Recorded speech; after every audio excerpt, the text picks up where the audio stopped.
Welcome to the Makerspaces, Innovators, and Incubators YouTube channel. I almost said podcast. I've been told not to say podcast. It's a YouTube channel. And because it's a YouTube channel, there's buttons down here. Click subscribe, link, leave a comment, share, all those things. Help us out, help us grow the channel. Our guest today is Khalil Vinson. He is the owner, the proprietor, the starter of Tech Fest Live. Hello, Khalil. Hey, how's it going? Tell us about Tech Fest Live. Yes, sir. So, Tech Fest Live, we're a nonprofit educational technology events company. We host an annual tech event for underrepresented youth and young adults, giving them access to technology resources and skills. We're actually doing this coming up weekend with our annual tech event. Okay, and we're recording this on a Friday. The Tech Fest Live event is tomorrow, Saturday. Yes, sir. Unfortunately for our viewers, this may not get posted until afterwards, but that's okay. We can talk about it as though it's happening in the future anyway. Yes, sir. What is Tech Fest Live event? What is that going to be? Yeah, so what attendees can expect for the Tech Fest Live event, we have speaker panels, startup and existing tech companies, and then workshop presenters to facilitate the students to show them what is available to them in the world of technology right here in their backyard in Houston, Texas. So you're going to grab some of your students that you're working with and more or less have them rub shoulders with some of the big shots here at the Ion. Yes. And that's Yes, going to sir. be an amazing collaboration. Yeah, right? I'm looking forward to it. I think just being able to provide that space for students is really what we want to do. We're actually not we don't create the curriculum.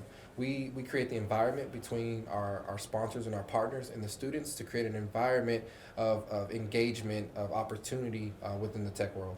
Hard question, perhaps an impossible question. What do you hope at the end of tomorrow that the students can say that, yes, I definitely gained X from this, and then also the business people, what do you expect that they will gain from this? Yeah, that is a little tough of a question. Yeah. For my attendees, I really want them to be, let's say they have no knowledge of technology, right? I really would like to just expose them to what's out there. We'll have AR, VR components. We'll have combat robot components. Also just, regular robot components. So for me, it's for those students who have not really dove deep into technology, who haven't had a chance to really see what it's about, to just really get excited about technology. And I want them to leave telling their parents, hey, please get me into more technology camps. Please get me in an innovation spark and things like that. And for my business people, I would really just like for them to continue to connect and collaborate. There's an amazing event that happens every Friday called Cup of Joey. Oh man, that is a great event. It's been great in networking. So I really want that kind of same feel for my partners and sponsors, for everyone to just come together and to talk about technology in a bigger platform and how we can continue to push the envelope for technology with our youth and young adults. Just a note for the viewers, Cup of Joey is discussed in episode 1 of the show. Go back and check out episode 1 with Joey Sanchez. Cup of Joey is an event that goes on here at the Ion. We're at the Ion. Yes. Tell us why the Ion is important to what you're doing. Yeah, so for me, the Ion is very crucial for the city of Houston. It's allowing people like me, larger companies, and just your everyday Houstonian to be able to come into a space where you can collaborate, where you can meet new people, where you can talk about futuristic tech ideas, or just plan your next business from the top floor down. It really is a space for all, and I'm just excited to have the opportunity to host Tech Fest Live here. Yeah, that's good. I now realize that I dropped the ball on your previous comment. When you're talking about the students and the business, you mentioned the word exposure, and I think that's as important as anything. Just having a young person, or heck for that matter, even an adult, to go see what's possible, to say, hey, I can see that person over there that's doing something that's really cool, and now I see that there's a path toward that. Yeah. Talk about that a bit. Have you seen any of those success stories with the students you've worked with already? Yeah, so the students that we worked with prior to this in-person event, the first 2 years we did our event virtually. So the feedback I've gotten from working with Salvation Army and Boys and Girls Club has really, a lot of their students have turned a wheel in wanting to just do something with technology. For us, we're not here to say, hey, you need to be a coder or you need to be an engineer. We want to bring all the facets of technology. So whether that be agricultural tech, whether that be sports tech, aviation, what have you, we want to be put in place something for everyone to fall in love with. Yeah, just make a path visible to a young person is as important as anything, I think. And for the businesses, it's a great way to go hire an intern for really cheap and get them experience, right? So for a few $100, you can get an intern on staff for whatever, a few days, a few weeks, whatever it takes. and that helps the business, but it also is really reaching out really good to those students. Yes, sir. And if you're not closing the loop with getting these folks involved in technology, either through jobs or interns, then what are we doing? That's kind of the goal, right? Yes, sir. Yes, sir. Let's back up a bit. When did you start TechFest Live? How did you get the inspiration from that? And how it's been a one-man show, right? I won't say unfortunately, but yes, it's been a one man show. It's been great. I do have a team behind me that's helped, but as far as the overall vision and just kind of the strategic planning for TechFest Live, it has been me. So TechFest Live, wow, I'd have to bring you back to starting at Texas State University, where I got my computer information systems degree. I was working on an event with the assistant director to the dean of students and the mayor of San Marcos at the time. I believe this was around, I'd say 2015. Okay. And so I was hosting an event called the Weekend of Welcome Festival. What that was to get the San Marcos locals and the Texas State students to be in a more collaborative environment. So from that event stemmed my love for entertainment and wanting to just give people a great experience. And so I mixed that with technology, with being a CIS major, and that's how I came up with TechFest Live. So it's a mixture for me of entertainment, but also education. And that's how we got to the TechFest Live company. So as a college student, 21, 22 at the time, or maybe 20, roughly that, Mm-hmm. and you get this idea that I want to start an organization to reach out and help younger students. Who was that person in your life when you were a younger student that did that for you? Yeah, I actually wish I had a TechFest Live. When I was growing up in middle school and high school. I just didn't see those programs. Maybe just where I was at the time. Maybe my parents just couldn't afford all of those things for me. I played sports, but when it came to like tech things, I didn't really was able to branch out as much as I wanted to. What my parents did for me though, they did instill character traits that have allowed me to navigate the space that I'm in now as an adult. But I will say, besides my parents and some mentors that I had just going at the YMCA and things like that, I really wasn't exposed to technology that much in middle school and high school. It wasn't until probably like my senior year of high school, freshman year of college that I really, decided to be a CIS major and really like took that path. But for me, I don't have the, I guess the traditional, started coding in middle school. That's not my path, but I'm glad that the experiences that I had have led me to where I'm at right now.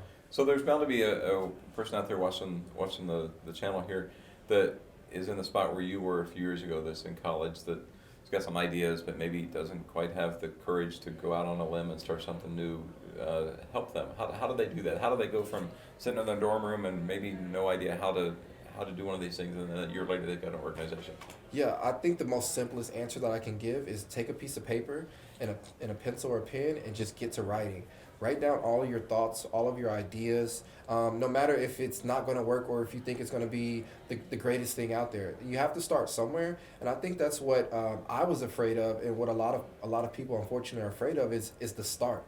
We're so caught up in the social media era where everything needs to be promoted. Everyone wants 100,000 likes and they want everyone to see them. But a lot of the work that these large companies, a lot of these work that these innovators and creators that we have now today in the world, they started small. Yeah. I mean, there's so many examples that I can give you. I won't give any examples because I think you all know them.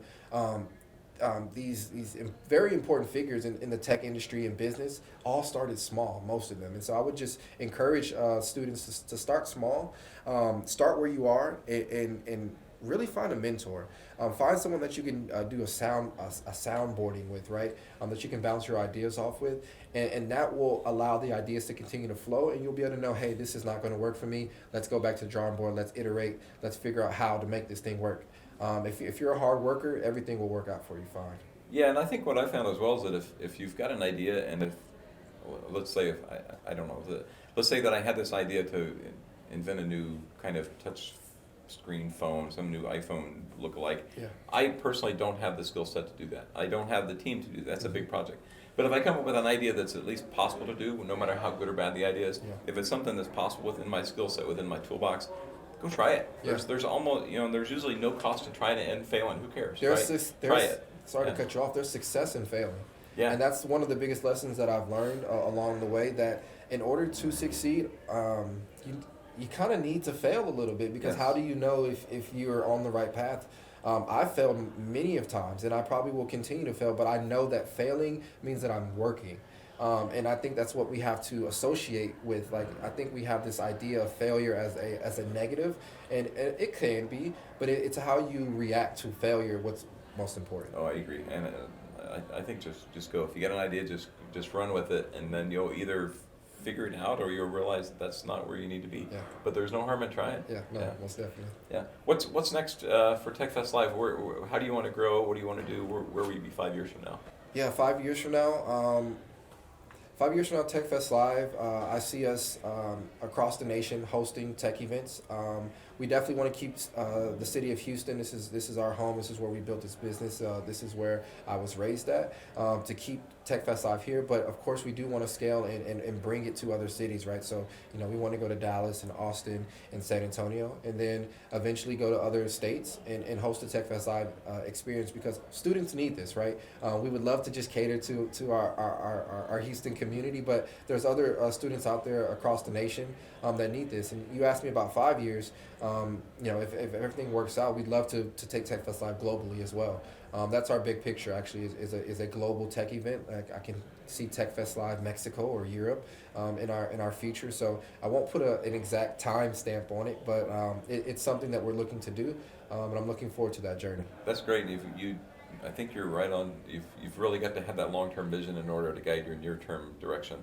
That if you don't have a target, it's hard to really know where to go. Yeah, I think the best thing is to start backwards, right? So Yeah. we say, okay, TechFest Live International, right? Well, how do you work backwards from that point, and then it'll allow you to allow us to map that out. One question I like to ask is, you're now a few years into this journey. What is the one thing that you know now that you wish you knew on day one? What have you learned that you just thought, man, that'd have been handy to know back then? That is a good one. I'll say when you're planning an event, you can't start 5 months before your event. You really need to start a year out, and that's probably the biggest lesson. I know that may seem a little odd to say, but as an event coordinator, when you're planning an event, like, you really do have to be methodical and really strategic about what you're doing. And I think people can take that tidbit into everything you're doing. Like, don't procrastinate. Procrastination is not your friend when you're looking to put on events, or even if you have a work project or a school project. Like, if that science fair project is coming up in 2 months, you might want to start on it now rather than wait a month in. So that would probably be the biggest thing I've learned, is to prepare early. And then everything else really, it tends to fall into place once you get the snowball rolling. Yeah, that's right. Related to that, I've run several Kickstarter projects over the years, 7 or 8 of them. And so I've kind of got to be known in my circle of friends as the Kickstarter guy. So Okay. a few months ago, I had a friend from Austin text me, and says, "Hey, I want to launch a Kickstarter project next week. How do I start?" Like, well, you start 6 months ago. Yeah. So this guy's really sharp. He's extremely talented. So I figured, well, he might have a chance to do it, but I tried to encourage him to push it back a few weeks or a month, and then really just kick butt trying to prepare. But you're right, these big things, you can't pull them off in a day or 2 or a week. You've got to think about it months ahead of time. Yeah. Yes, sir. Some projects don't require a year, but most require at least several months. Yes, sir. How many students do you expect to have at the event tomorrow? Yeah, so we're looking to do about 200 students, plus their families as well. So it's really going to be a great event. I'm really looking forward to it. A lot of the school districts that we're working with, some of the community organizations as well, will be in attendance. So it should be a great day.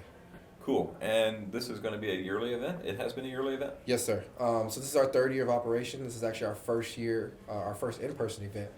So again, thank you to the ION and their staff for allowing us to host our first in-person event here.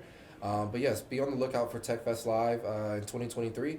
Like I talked about, we're actually going to start planning right after this event, because it does take that long to build the relationships. And that's really what I've been, not to, maybe if you had the question, but not to prompt it early, but the relationships have really been integral in how I've built this, right? You can't meet somebody today and think that they're going to help solve all your problems. Like, it really takes about 10 meetings with someone to really build that connection. Yeah. So I would also encourage, is just to give another tidbit, build relationships. Like, relationships are very important to your success, because you need to have benefits for both parties, right? If I come to you and ask for your assistance, I should also be figuring out how I can benefit you. That's how business is done correctly, and that's been very instrumental in building relationships. So you're not only working here at the ION and mingling, but do you also have an office here at the ION? Actually, we're working on that. Okay. So right now I'm still officing out of home, like some are. Hopefully, be fortunate enough to get an office here. The space is great. The Common Bond second floor. If you haven't been there, I would definitely suggest you guys come and check it out. Amazing space, and you can also actually get a working office for relatively inexpensive price. So I definitely would say check this out. Okay, and again, for the viewers, our episode 2 is about Common Desk, which is a way for people to get some working space here at the ION. So go back and check episode 2. Khalil Vinson, give it a 30-second wrap-up of tell us your story and how people can learn more about you. Yeah, so TechFest Live, the TechFest Live in-person experience will be at the ION Saturday, November 5th. You can find the registration link on our website or on my LinkedIn. You can find me at Khalil Vinson on LinkedIn. The event is for middle school and high school students, but it's a family-oriented event. We'll have startup and existing tech companies, workshop presenters, and a great speaker panel lined up, like an amazing speaker panel. I'm really looking forward to that. So, continue to follow us on our journey. If you want to be a part of the event, if you want to contribute or be a community partner, please reach out to me. I'm always open and looking to collaborate. So, I really do appreciate the opportunity. Very good. Do you have a logo for TechFest Live? Yes, we do. We're going to put the production staff of this podcast. We're going to put them on watch. Okay. Because point right there, they're going to put the logo right there. Okay. That right's it's right there. The logo's Perfect. right there. Perfect. You guys see it, right? There's a logo. Gosh, I hope they can get it because we're going to look really silly pointing into the air. They've got it, right? The logo's right there. TechFest Live with Khalil Vinson. Thanks for watching the Makers, Makerspaces, Innovators, and Incubators YouTube channel. Click subscribe and all of those things. You guys already know way better than I do. Thanks, Khalil Vinson. See you next time. Thank you.